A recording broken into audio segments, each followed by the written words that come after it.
बंधुगण आज अर्थात बुधवार दिन होउछि आश्विन अमावास्या एवं एथि सहित वर्ष 2024 अंतिम सूर्यपराग लागिबापी जाउछि जहाँ एक दीर्घतम सूर्यपराग और विरल महाजागतिक दृश्य भाव में महाशून्य संगठित हेब।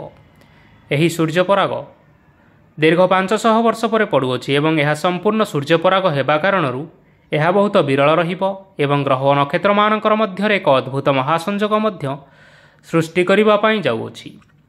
तेबे आजिर एही भिडियो माध्यम आमे जानिबा जे सूर्यपरागर हांडी छाड़र सठिक समय, ग्रास समय, शुभ अशुभ राशि, गर्भवती महिला किपरि सावधान रहिबे ओ कौन करिबे ओ कौन करिबे नाही। भारत में सूर्यपराग लागिबा पूर्वरु पाक निषिद्ध होइथाय बा रंधन कार्य और भोजन कार्य को बारण करा जाइथाय, जहाको आमे सूतक काल मध्य कहिथाउ। धार्मिक महत्व अनुसार एही समय रे कोनोसी शुभ कार्य बा पूजा पाठ आदि करा जाय नथाय। एही समय रे बा एही समय मध्यरे मंदिरर कबाट बंद रखा जिवा सहित समस्त देवनीति एवं पूजा कार्य बंद रही थाए।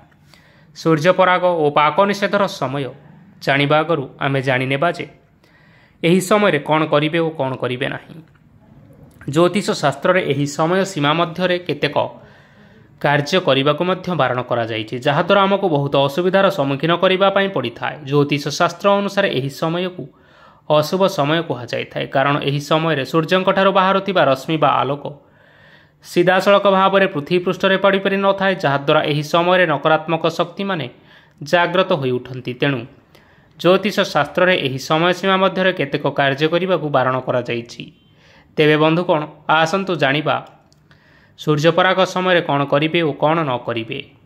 खाद्य तैयारी करंतु नाही। सूर्यपराग समय खाद्य पदार्थ रोषेई करने को अशुभ मना जाइथा। एही समय रंधा होइतिबा खाद्य ज्योतिष शास्त्र अनुसार साधारणतः अशुद्ध होइथा। एथिपई आपण माने सूर्यपराग समय रोषेई कार्य करंतु नाही।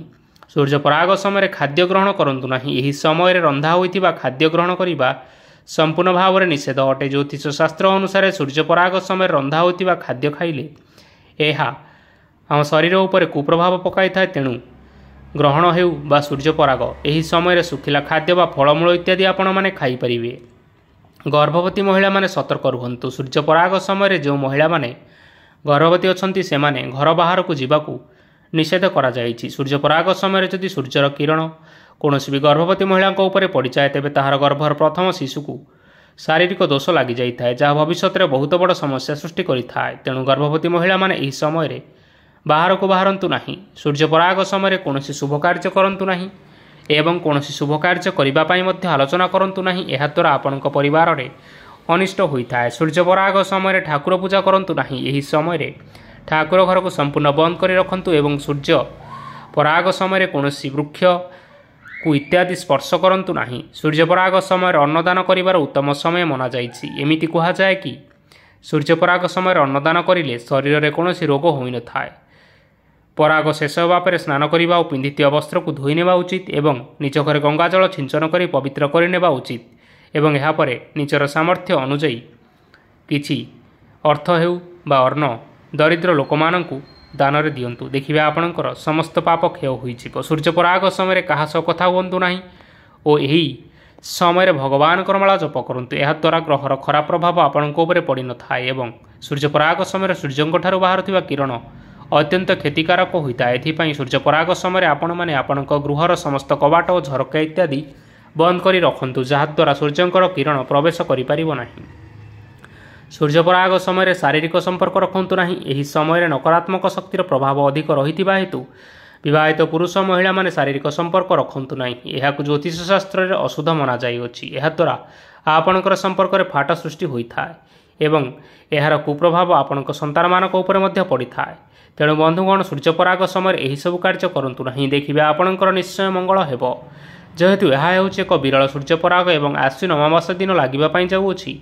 एही सूर्यपराग लागुथिबा समय सूर्य कन्या राशि अवस्थान करुथिबारु एही सूर्यपराग कन्या राशि संगठित हेबो, जहाद्वारा कन्या राशि व्यक्तिविशेष मानक उपर एहार यथेष्ट प्रभाव रहिबो। एही सूर्यपराग एक संपूर्ण सूर्यपराग भाव में दृश्यमान हेबो बा महाशून्य रे संगठित हेबो।